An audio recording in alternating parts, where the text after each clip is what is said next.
Hi, this is Brett Ingram, award-winning entrepreneur, and today I want to share with you the best AI tools for content creation along with their strengths and weaknesses.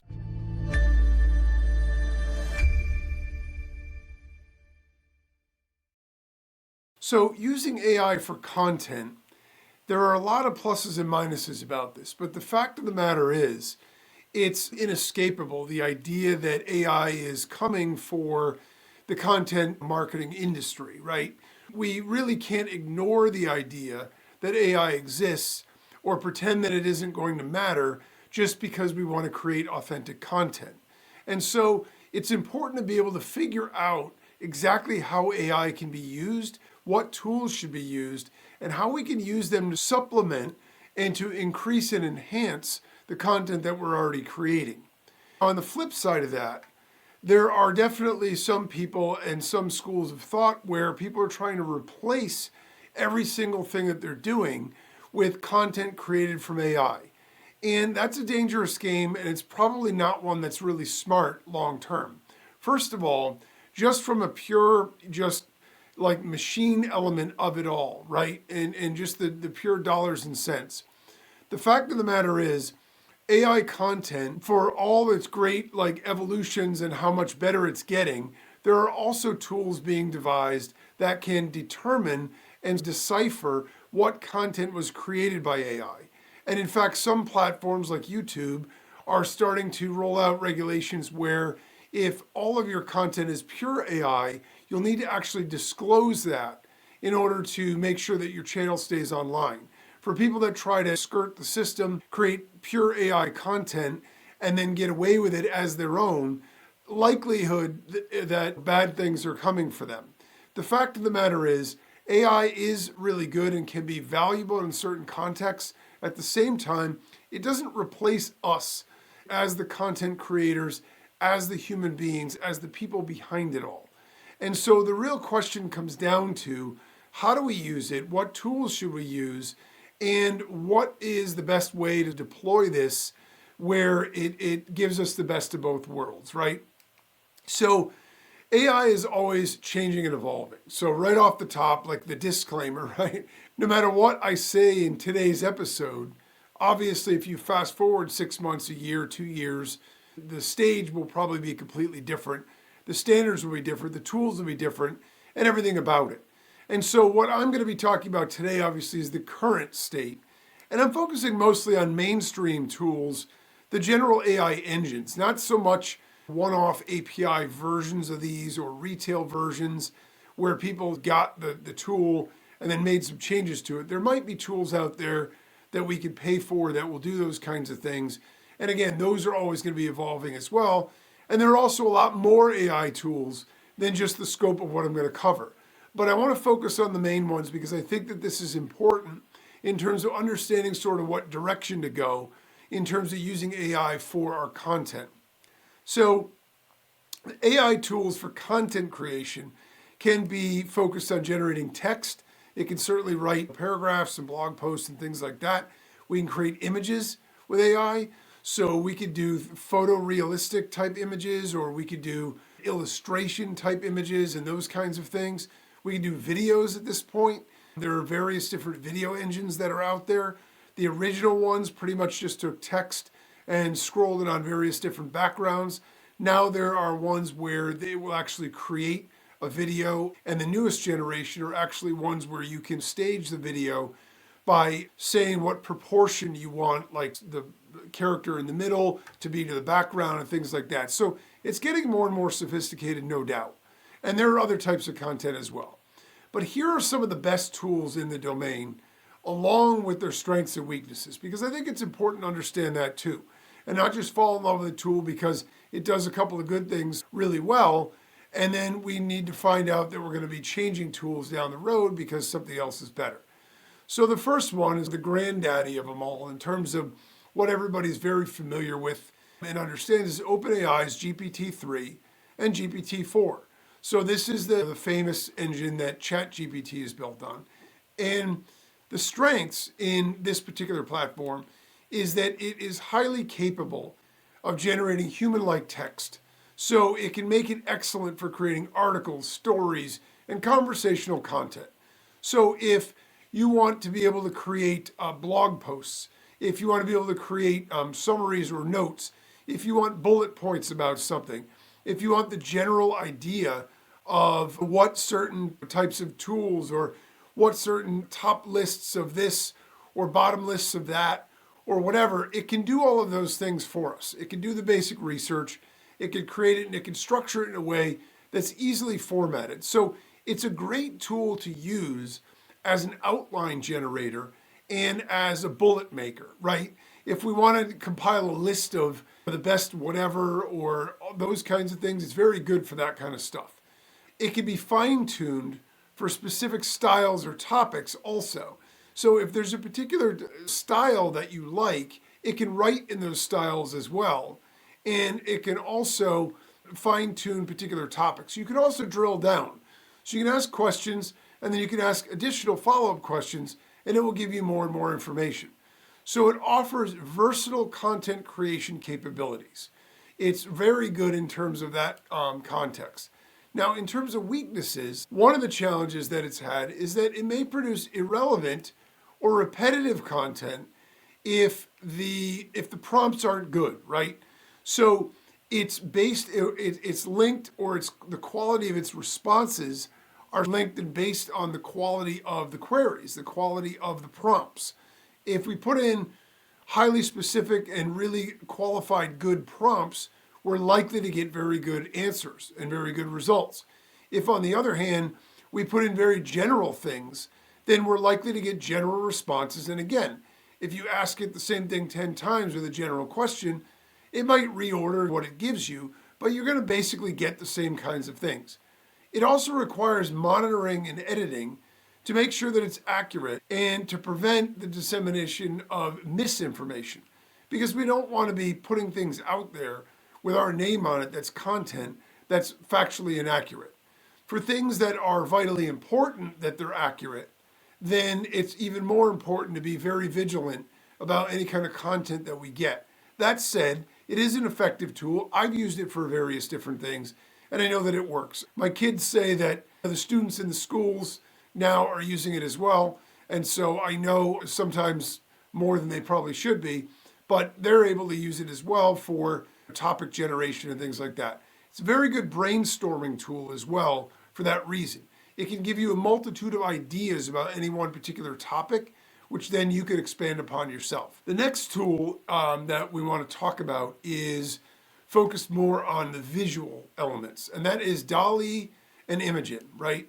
The strengths of DALL-E by OpenAI and Imagen by Google are that they have state-of-the-art in terms of generating high-quality images from text descriptions.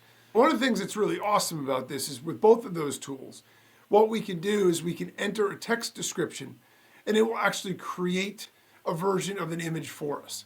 I remember using one of these tools very early on, and I remember writing, make me a watercolor leopard, and it literally drew a painting that looked like a leopard that was done in watercolor. Now, the quality of it was suspect. You wouldn't have mistaken it for an artist's work, but at the same time, it actually was able to do it and did it pretty well. And it's gotten far more sophisticated since then because we can give it more specific information about backgrounds, about the various kinds of things that we want, and we can have it actually design art using a particular style, which is really cool because what it allows you to do is get images and visuals that match an aesthetic that you're trying to create for your brand. And so it's useful for creating unique visual content that could accompany text or standalone. And for this, there's no shame in using it because the fact of the matter is, unless your product, unless your content is your art, right? If you're an artist, then you may not want to be using it because obviously what makes you unique is your art style and your ability and your works. But if you are a blogger, if you are a website owner and you've written a post or you made a podcast post or whatever, and you want a cool image to be able to accompany that, there's nothing wrong with using that because you can get the exact image you want. In creating blog posts and podcasts, One of the challenges through the test of time here is that what you normally need to do is go to one of the sites like Pixabay or Pexels, and you need to do a search for sort of the image that you're looking for. And for some of the images to match your post, it's very easy. If you want something about a sunrise, there's going to be a million like photos that you could download and you could use them, and they're all going to be good. But if you had something specific that you wanted to reference, it's very hard sometimes to find an image that actually captures that. This is where AI can really come in, because these particular tools can then be used. So instead of getting a stock photo that also other people might be using, so it makes your content less unique, you could actually have the AI create an image for you that is unique to you, that also hits the post on the head, because you could give it specific directions. So that is a really powerful use of it to create visuals to accompany your other content. And again, unless your content is the visual art itself, there's nothing wrong with doing that, right? It's like when Cheerios makes an image for their box. The rules and the guidelines for product marketing like that, and I'm not a legal scholar, but the fact of the matter is, the general idea is that as long as the product itself that you're advertising is real, you can use other props around it that are fake. Some people might know this, some people might not, but when they need to simulate milk in a product that uses milk in it, what they often do is use glue, because glue is super white, but it's also very thick. And so when you are putting something in it, it makes it really stand out. It makes it look really bright white, and also it makes it easy to have the image or the visual look really great because of the fact that it isn't sinking into the milk. It will sit on top of the glue, and so they're able to use that. Same kind of idea, right? What we want to do is we want to accentuate the content that we're making by using AI. So if we are creating art, or we do have images, maybe we want to use it to create backgrounds for it. Otherwise, we can use it to create the images to accompany our text or our audio or our videos or whatever else. Weaknesses among those platforms is that it can sometimes generate images that don't entirely match the requested descriptions or expectations. And of course, if you're paying for it, then one of the issues that you have there is the more times you have to regenerate it, the more money that you're spending. The other issue is I've seen it make images that don't actually look right. A man at a computer and like his arm is cut off or something like that, or the fingers are all smushed together. It just doesn't look right. So it doesn't look authentic. So that can happen. The other potential issue is ethical and copyright considerations, because if you're asking it to create something in a particular style of a current living artist or whatever, then you may run into some issues where that person might be upset because you're using essentially their style, which there's ongoing debate as to whether or not there's copyright issues with that or not, and obviously the ethics of it. So that's something you need to search your own soul for and decide what makes the most sense. But those considerations need to be managed, especially with images that resemble real people or copyrighted material. So that is where you're definitely going to be in a gray area. If you're having it create an image of someone who currently is a living person and it isn't you, then you may have issues there as well. So those things would all be things that you need to check. The next tool is Canva's Magic Write. So Canva's Magic Write is a really cool tool especially if you're already using Canva. If you're not using Canva, then it's probably less useful. But the strengths of this tool are that it's integrated with Canva's design platform. So one of the really nice things about it is it makes it easy to produce graphic design and text content simultaneously. So now you're going to be able to have it create the text along with the images. It's a very powerful image editing tool. It has its issues as well. There are other tools out there that are good, but it's a very popular tool that a lot of people use. So oftentimes when we make visuals, we also need text to go along with it. And so most often the way that works is we go text and then image, right, in that order. But we could also do it the opposite way. In Canva, we could create the image, and then we could also have it create the text, which is very useful for things like marketing materials, social media posts, and other design-focused content, where we need a mixture of text and we need images.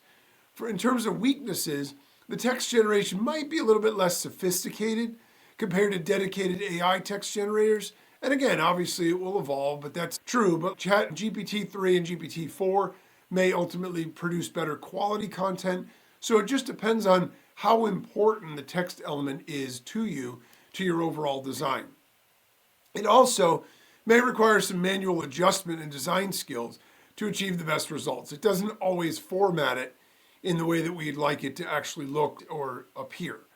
The next tool is called Jasper, and this was formerly known as Jarvis. And so this particular tool specializes in marketing and SEO content. So it's capable of generating compelling copy, blog posts, and advertisements. So if we want to be SEO forward and we want to be able to create things that are going to get search engine rankings and things like that, this particular tool is designed to be able to do that. And so it offers tools that are specifically designed to enhance content for the purpose of SEO.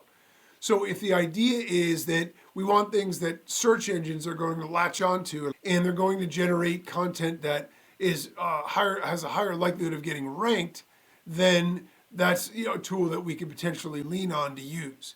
One of the downsides is that the quality of the output can vary. So again, like most of these tools, you're seeing a recurring theme that it does require human oversight and editing. In most cases, for all of these tools, it's not as simple as just typing in a few commands, having it spit out the results and using it. Most often, we need to still take a look at it, but proofing something is still a lot easier than writing it from scratch ourselves. So it can require human oversight and editing.